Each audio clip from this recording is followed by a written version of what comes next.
नमस्कार, मेट्रो संगम में आपका स्वागत है। मैं हूं अंकित वर्मा। मेट्रो संगम की शुरुआत करते हैं इस वक्त की बड़ी खबर के साथ। हापुड़ के बहादुरगढ़ में सांप्रदायिक तनाव के बाद धारा 144 लागू कर दी गई है। साथ ही मामले में 7 लोगों को गिरफ्तार किया गया है।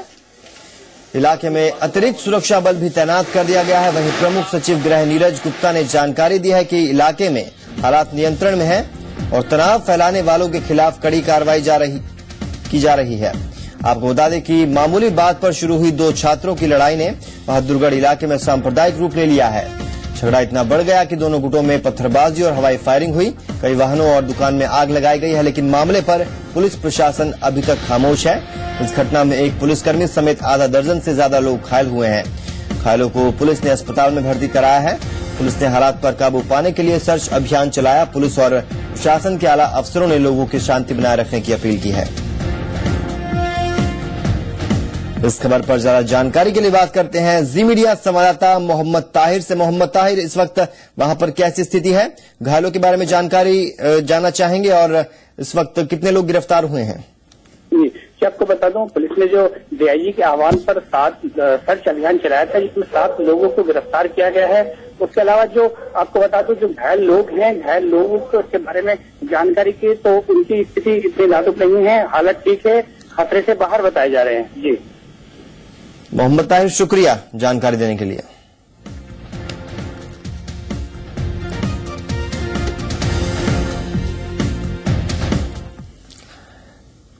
एक और बड़ी खबर गाजियाबाद से आ रही है। यहां पर मामूली विवाद में एक भतीजे ने अपनी बुआ को गोली मार दी है। आरोपी ने खुद को भी जख्मी कर लिया। भतीजे को पुलिस ने हिरासत में ले लिया है।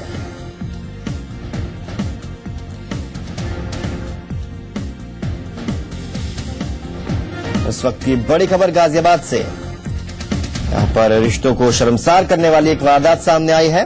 एक मामूली विवाद में एक भतीजे ने अपनी बुआ को गोली मार दी है। आरोपी ने खुद को भी जख्मी कर लिया है।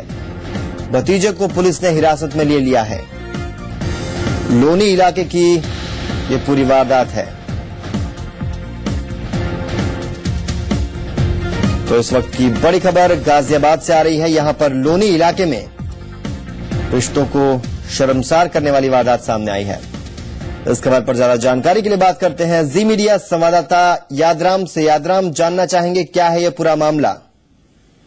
देखिए अंकित, तो ये लोनी इलाके की गौरी पट्टे की घटना है, जहां पर एक मामूली विवाद जो कि एक बिजली की तार डालने को लेकर शुरू हुआ था, उसमें एक भतीजे ने जो बुआ है अनवरी, उसको गोली मार दी, जिससे उसकी जो है सर पे गोली लगी और उसकी मौके पर ही डेथ हो गई। जिसके बाद जब उसको लगा कि पुलिस उसको पकड़ लेगी और उसकी वो जेल चला जाएगा, इस चीज से बचने के लिए उसने खुद अपने ही हाथ में गोली मार दी। लेकिन जैसे ही पुलिस मौके पर पहुंची, उसने मौके की नजाकत को भांपते हुए जो उसका भतीजा था उसको हिरासत में ले लिया है। फिलहाल पूरे मामले की जांच की जा रही है, उसके बाद ही इस मामले में कार्रवाई आगे की जाएगी। जी, शुक्रिया जानकारी देने के लिए यादराम।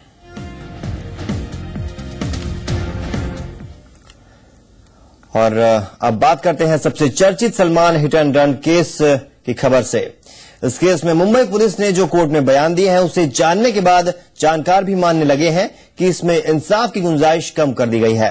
पुलिस के दस्तावेजों से जहां केस डायरी गायब बताई गई है, वहीं 63 गवाहों में से सिर्फ 7 की ही गवाही रिकॉर्ड है। इसके बाद पहले जांच अधिकारी को 12 सितंबर को कोर्ट में पेश होने का आदेश दिया गया है।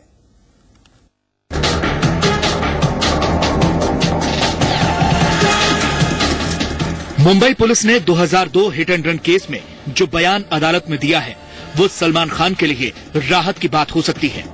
पुलिस ने कोर्ट को बताया है कि केस से जुड़े कई दस्तावेजों की सिर्फ फोटोकॉपी ही उनके पास मौजूद है। ओरिजिनल दस्तावेज गायब हैं और केस डायरी भी लापता है। बताया जा रहा है कि जिस कांस्टेबल को Salman Khan hit and run case के दस्तावेज सौंपे गए थे, उसकी मौत हो चुकी है। इसके बाद से ही पुलिस को उन दस्तावेजों के बारे में कुछ नहीं पता। Salman Khan hit and run case के ओरिजिनल दस्तावेजों को पेश करने के लिए मुंबई सेशन कोर्ट ने 2 महीने पहले पुलिस को कहा था, लेकिन टालमटोल के बाद पुलिस ने गुरुवार को अदालत में अपनी लापरवाही का खुलासा किया। बताया जा रहा है कि गायब दस्तावेजों में उन 63 लोगों के बयान हैं जो Salman hit and run case के गवाह हैं। 2002 में हुई इस वारदात में सलमान पर लापरवाही से गाड़ी चलाने का आरोप है। इस घटना में सलमान के लैंड क्रूजर से कुचले जाने की वजह से फुटपाथ पर सो रहे एक व्यक्ति की मौत हो गई थी और 4 लोग घायल हुए थे। इन दस्तावेजों का गायब होने से सलमान के डिफेंस को मजबूती मिल सकती है। इसीलिए मुंबई पुलिस के इस खुलासे के बाद कोर्ट ने पूर्व जांच अधिकारियों को नोटिस दिया है और 12 सितंबर को पेश होने का आदेश दिया है। अश्विनी पांडे, जी मीडिया, मुंबई। रिश्वतखोरी के आरोप में गिरफ्तार सेंसर बोर्ड के सीईओ राकेश कुमार की मुश्किलें कम होने का नाम नहीं ले रही। अब राकेश कुमार के बैंक से 3 किलो सोना और कुछ इमिटेशन ज्वेलरी बरामद की गई है। ये लॉकर्स वडोदरा और मुंबई में है। इन लॉकर्स से सीबीआई को दिल्ली और गोरखपुर में ली गई प्रॉपर्टी के कागजात भी बरामद हुए हैं। इनकी जांच की जा रही है। आपको बता दें कि कुछ दिन पहले ही राकेश कुमार को छत्तीसगढ़ के एक प्रोड्यूसर से 80,000 रुपए रिश्वत लेने के आरोप में गिरफ्तार किया गया था। राकेश कुमार को उसके एजेंट के माध्यम में सीबीआई की टीम ने गिरफ्तार किया था।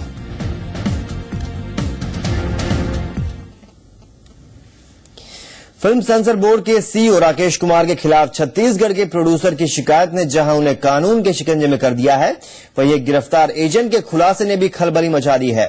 खुलासा हुआ है कि पंजाबी फिल्म कौम दे हीरे के निर्माता से सेंसर बोर्ड के सीईओ राकेश कुमार ने ली थी 1 लाख रुपए की घूस। सूत्रों के मुताबिक इसी साल जून में राकेश कुमार ने पंजाबी फिल्म कौम दे हीरे को ए सर्टिफिकेट देने के लिए 1 लाख रुपए रिश्वत ली थी। रिपोर्ट देखिए।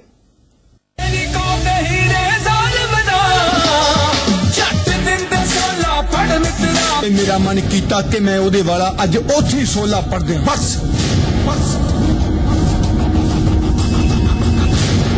एक पीएम को इको तो माड़ी आदत आ भाजी कि 32 दंदा तो जो गल कहती वो करके विखाती। 31 गोलियों से छलनी करने वाले आखिर कौम के हीरे कैसे हो सकते हैं? शहादत वाले दिन सिंगा के चेहरा पे पूरा चाहो जलाल होना चाहिए। फिल्म शुक्रवार को रिलीज हो रही है और इस पर बैन लगाने की मांग भी की जा रही है। अकाल तख्त नूं ढह ढेरी करने वाला दुश्मन 24 घंटे की अखां दे सामने रहंदा ते तू उहनूं लूट मारी जांदा। ये फिल्म विदेशों में पहले ही रिलीज हो चुकी है। पंजाबी फिल्में भारत के अलावा उत्तरी अमेरिका, यूरोप और ऑस्ट्रेलिया में भी रिलीज होती हैं, लेकिन हिंदुस्तान में इसे 22 अगस्त को रिलीज होना है। कौम तो जानवरन दी रुत कदे कदे ही आउंदी है। कौम दे हीरे के विवादित टॉपिक को देखते हुए इस फिल्म की रिलीज पर पहले भी रोक लग चुकी है। फिल्म की रिलीज पर 28 फरवरी और 14 मार्च तक रोक लगी थी, लेकिन फिर सेंसर बोर्ड ने फिल्म में कांट-छांट के बाद इसे रिलीज करने की इजाजत दे दी। अब सवाल है कि जिसे इतनी विवादित फिल्म बताया जा रहा था, उसे रिलीज करने की इजाजत आखिर सेंसर बोर्ड ने कैसे दे दी? दुनिया भर ਦੇ ਵਿੱਚ ਫਿਲਮ 5 ਮਹੀਨੇ ਪਹਿਲਾਂ ਰਿਲੀਜ਼ ਹੋ ਚੁੱਕੀ ਹੈ ਤੇ ਪੂਰੇ 4-4 5-5 ਵੀਕ ਥੀਏਟਰਾਂ ਦੇ ਵਿੱਚ ਲੱਗੀ ਰਹੀ ਹੈ ਤੇ ਲੋਕਾਂ ਨੇ ਇਹਨੂੰ ਬਹੁਤ ਮੁਹੱਬਤ ਦਿੱਤੀ ਹੈ ਦੁਨੀਆ ਭਰ ਦੇ ਵਿੱਚ। ਸੋ ਮੈਨੂੰ ਲੱਗਦਾ ਕਿ ਹਿੰਦੁਸਤਾਨ ਦੇ ਵਿੱਚ ਵੀ ਜੇ ਫਿਲਮ ਰਿਲੀਜ਼ ਹੁੰਦੀ ਹੈ ਤਾਂ ਕਿਸੇ ਨੂੰ ਕੋਈ ਅਸੀਂ ਐਵੇਂ ਫਿਲਮ ਬਣਾ ਕੇ ਨਹੀਂ ਆ ਗਏ। ਇਹ ਸੈਂਸਰ ਬੋਰਡ ਤੋਂ ਪ੍ਰੋਪਰ 5 महीने लैके उन्होंने सानू फिल्म का सर्टिफिकेट दिता है। ये है फिल्म के हीरो राज काकड़ा। इन्होंने फिल्म में इंदिरा की हत्या करने वाले बॉडीगार्ड बेअंत सिंह की भूमिका निभाई है। इनका दावा है कि सेंसर बोर्ड ने फिल्म को हरी झंडी दे दी तो फिर ये विवादित नहीं रह गई। लेकिन अब जरा इनसे मिलिए। राकेश कुमार साहब 4 दिन पहले तक सेंसर बोर्ड के सीईओ हुआ करते थे, लेकिन रिश्वत लेने के आरोप में अब सीबीआई ने इन्हें गिरफ्तार कर लिया है। राकेश कुमार की गिरफ्तारी के बाद खुलासा हुआ है कि इसने विवादित फिल्म कौम दे हीरे को भी हरी झंडी देने के लिए रिश्वत ली थी। राकेश कुमार ने इस फिल्म को ए सर्टिफिकेट देने के लिए 1 लाख रुपए लिए थे। अब तो आपको भी समझ आ गया होगा कि जिस फिल्म के रिलीज पर 2-2 बार रोक लगाई गई, उसे रिलीज करने की इजाजत कैसे दे दी गई। मेरे हिसाब से इसमें कोई शांति अशांति का कोई सवाल ही नहीं है। कुछ लोग अपने आप को लाइमलाइट में लाने के लिए सिर्फ इसको मुद्दा बनाने की कोशिश कर रहे हैं, इसके अलावा कुछ भी नहीं है। तो कुल मिलाकर भ्रष्टाचार की जमीन पर इस विवादित फिल्म को रिलीज करने की नींव डाली गई। ब्यूरो रिपोर्ट, जी मीडिया। वैसे तो भगवान का प्रसाद उनके भक्तों के लिए वरदान से कम नहीं, लेकिन अब इस प्रसाद को भी अपने भक्तों तक पहुंचने के लिए लेनी होगी सरकारी क्लियरेंस। जी हां, सही सुना आपने। मुंबई में अब भगवान का प्रसाद भी सरकारी मंजूरी के बाद ही भक्तों में बांटा जा सकेगा। गणेश उत्सव के दौरान मुंबई में बंटने वाले प्रसाद पर प्रशासन की खास नजर रहने वाली है। दरअसल प्रसाद कहीं भक्तों की सेहत न बिगाड़ दे, इसके मद्देनजर प्रसाद की FDA से मंजूरी लेना जरूरी कर दिया है। पिछले हफ्ते मुंबई के वडाला इलाके में एक मंदिर का प्रसाद खाने से 22 बच्चे बीमार हो गए थे। इसके बाद अब महाराष्ट्र सरकार ने प्रसाद को भी FDA यानी फूड एंड ड्रग एडमिनिस्ट्रेशन के दायरे में ला दिया है। यानी मंदिरों में बनाए जाने वाले जायकेदार लड्डू हो या फिर भगवान गणेश को चढ़ाए जाने वाले बेहद लजीज मोदक प्रसाद FDA की मंजूरी के बगैर भक्तों में नहीं बांटे जाएंगे। ये सारी चीजें FDA द्वारा सबको निर्गमित की गई हैं। कभी कभी उसका पालन नहीं किया जाता तो वहां विजिलेंस भी हमारी ओर से FDA की ओर से विजिलेंस भी किया जाता है। दिल्ली में घर का सपना देख रहे लोगों के लिए राहत की खबर। DDA दिल्ली में कल 27,000 फ्लैट की स्कीम का ऐलान करने जा रहा है। इन फ्लैट्स में सबसे ज्यादा 1 BHK फ्लैट्स होंगे। इनकी संख्या 24,000 से ज्यादा होगी। इन फ्लैट्स की कीमत 14 लाख से शुरू होकर 1 करोड़ रुपए तक होगी। ये फ्लैट्स दिल्ली के रोहिणी, नरेला और द्वारका में होंगे। इससे पहले 2010 में DDA फ्लैट स्कीम लाया था। पहले 80% फ्लैट्स दिल्ली वालों के लिए रिजर्व थे, लेकिन राज्यपाल ने इस क्लॉज को मना कर दिया, यानी फ्लैट्स कोई भी खरीद सकेगा।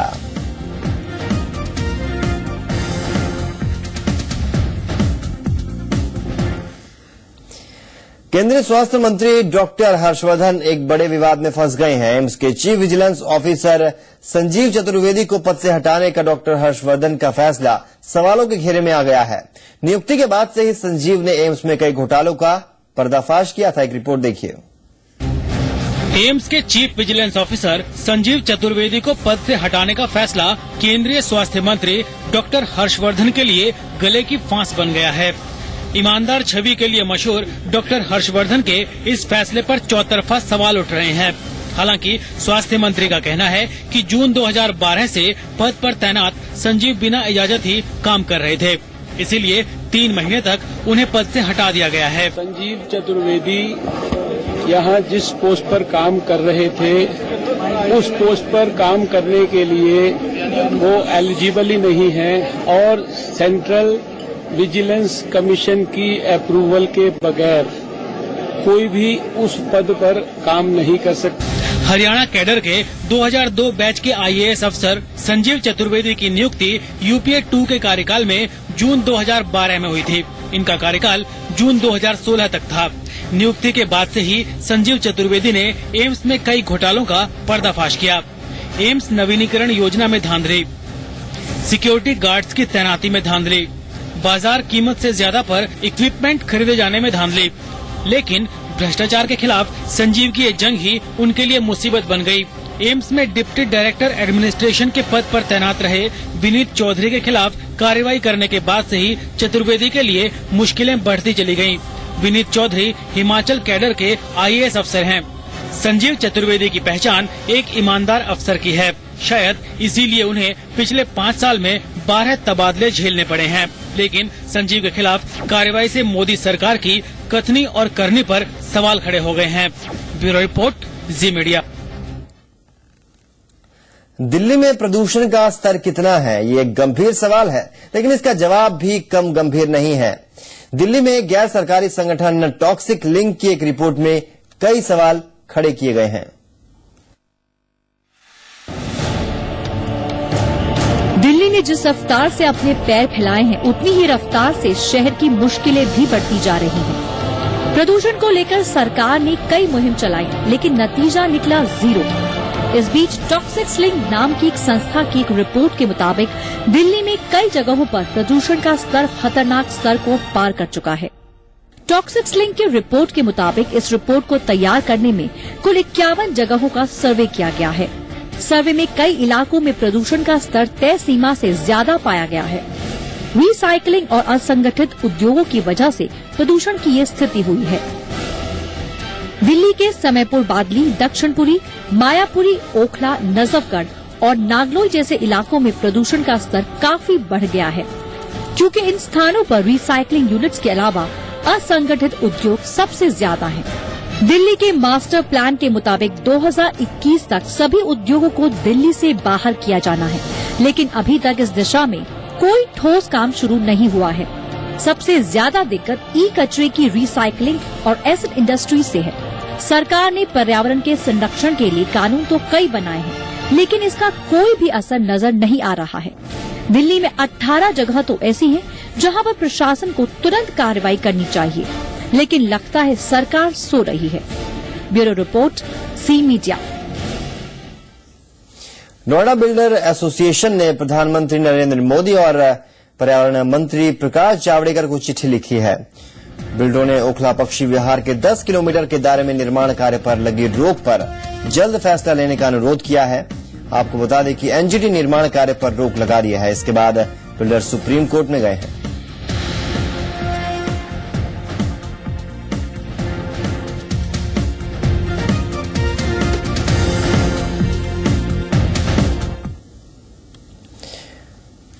वो एक डिस्को में बाउंसर है। वो अपने फर्ज के लिए किसी भी खतरे का सामना करना जानता है, लेकिन उसके साथ हुई एक वारदात ने उसके परिवार को खौफजदा कर दिया है। एक लड़की से छेड़खानी का विरोध करने की सजा उसे गोलियों का निशाना बना कर दी गई है।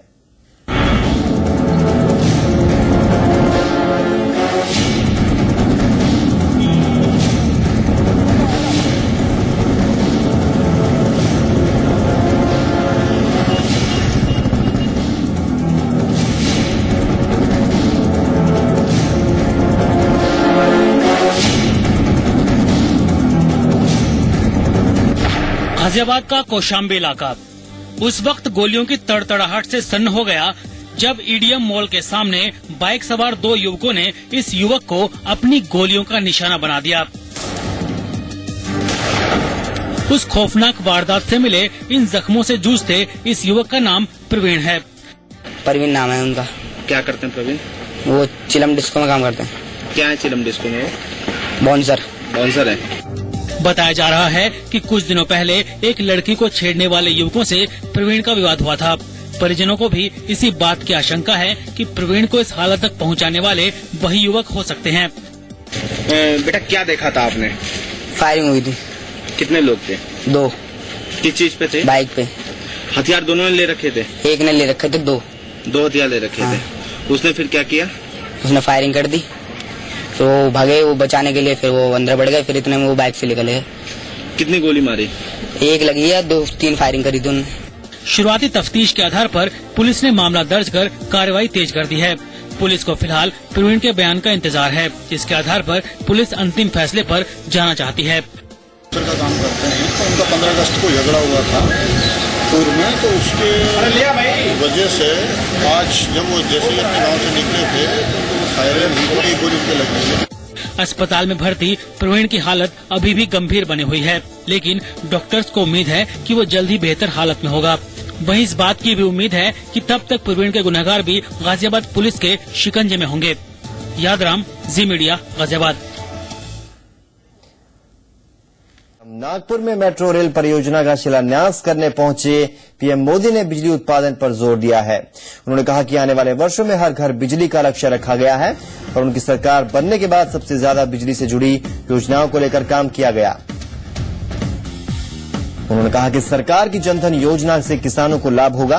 किसानों की आत्महत्या पर दुख जताते हुए पीएम मोदी ने कहा, किसानों की खुदकुशी को मैं भूल नहीं सकता।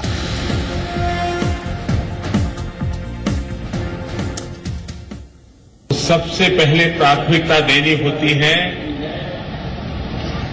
इंफ्रास्ट्रक्चर की। समय की कसौटी पर खरा उतरने वाला इंफ्रास्ट्रक्चर बनाने में हम सफल होते हैं तो विकास की संभावनाएं अपने आप बढ़ जाती है। आखिरकार कोशिश ये है कि आने वाले कुछ वर्षों में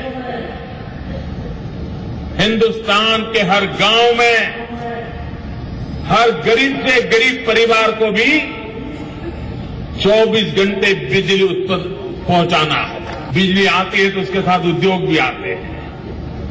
रोजगार की संभावनाएं पैदा होती हैं। हिंदुस्तान की शान और दुनिया का सबसे बड़ा अजूबा ताजमहल पूरे 400 साल का हो गया है। ये न सिर्फ अपनी बेजोड़ बनावट और कारीगरी के लिए दुनिया भर में मशहूर है, इससे जुड़ी कई कहानियां भी हैं। ताजमहल को बनाने वालों की कहानी हो या फिर बेगम मुमताज महल और शाहजहां की मोहब्बत की, आपने तमाम कहानियां सुनी होंगी, लेकिन आज हम आपको बताते हैं कि खुद ताजमहल की मोहब्बत की कहानी। पेश है ताजमहल पर हमारी खास रिपोर्ट। 400 सालों से सीधी खड़ी ये इमारत हिंदुस्तान में मुगल काल की सबसे बड़ी विरासतों में से एक है। ये इमारत दुनिया को मोहब्बत का पैगाम देती है, मुल्क का सर गर्व से ऊंचा करती है।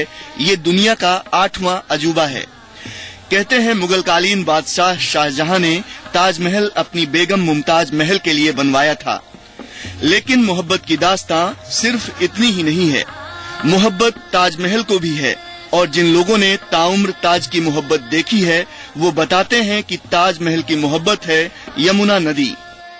हमें लगता है कि इसको तो इतना सुंदर दिखाई देना चाहिए, जो पर्यटक यहाँ आते हैं वो यहाँ से इसका महत्व समझें और यहाँ से एक प्रेरणा लेकर के जाएं कि ये मोहब्बत की निशानी है। और यमुना तो फिर यमुना नदी है ही हमारे, मतलब उसके लिए तो कहने की जरूरत ही नहीं है। और यमुना और ताजमहल ये कॉम्बिनेशन है। अगर यमुना भरी हुई है तो ताजमहल बहुत सुंदर है, और यमुना सूखी हुई है तो ताज की सुंदरता भी सूखी हुई है। दोनों का एक दूसरे के साथ बड़ा महत्व है। यमुना और ताज की मोहब्बत उतनी ही पुरानी है जितनी पुरानी शाहजहां और मुमताज महल की कहानी। ताजमहल को बनाने के लिए शाहजहां ने हिंदुस्तान में तमाम जगहों का मुआयना किया, लेकिन इसे बनाने के लिए आखिर में आगरा की एक खास जगह चुनी गई, क्योंकि यहाँ बहती थी यमुना नदी। ताजमहल ऐसी जगह पर बना हुआ है जहाँ से यमुना नदी की दिशा मुड़ जाती है। यमुना ताजमहल की सीमाओं को छूती हुई बहती है और ये स्पर्श ही ताजमहल को मजबूती देता है। कहते हैं 40 दशक पहले ना तो आज की तरह आधुनिक सीमेंट था और ना ही मजबूत इमारत बनाने के दूसरे संसाधन, इसलिए इमारतें चूने के गारे से बनाई जाती थीं। पानी की नमी से चूना मजबूत होता है और इसी वजह से यमुना किनारे ताजमहल जैसी बुलंद इमारत बनाई जा सकी। इतना ही नहीं, यमुना नदी जब पानी से लबालब होकर बहती है तो ताजमहल की खूबसूरती में भी 4 चांद लग जाते हैं। और यमुना के पानी में ताज का जो अक्स नजर आता है वो हर किसी का मन मोह लेता है। देखते देखते 400 साल गुजर गए, लेकिन ये यमुना का प्यार ही है जो ताजमहल को न सिर्फ मजबूती देता है, ताज की रंगत भी दिन ब दिन निखर रही है। यही वजह है कि ताजमहल आज भी उतना ही बुलंद, उतना ही जवान नजर आता है। जिस यमुना की हम बात कर रहे हैं, यही यमुना ताजमहल से करीबन जो लगते हुए जो जिसका सिलसिला, जिस मधुर संबंध की हम बात कर रहे हैं, ये टकराकर चलने का जो सिलसिला है करीब पूरे साल में 5 महीने जारी रहता है। ये मौसम होता है मानसून का मौसम। यही एक ऐसा समय है जिसमें पर्यटकों का खास आकर्षण ताजमहल को देखकर बनता ही बनता है। साथ ही साथ कहते हैं कि यही एक 5 महीने है जो बाकी के बचे 7 महीनों के लिए ताजमहल की उम्र जो है तय कर देते हैं। बात वही है कि लगातार जो रिश्ते की हम बात कर रहे हैं, शाहजहां और मुमताज का जितना जो प्यार था वो कहीं ना कहीं आज यमुना और ताजमहल की मजबूती के साथ जुड़ा हुआ है। विवेक पाठक, जी मीडिया, आगरा।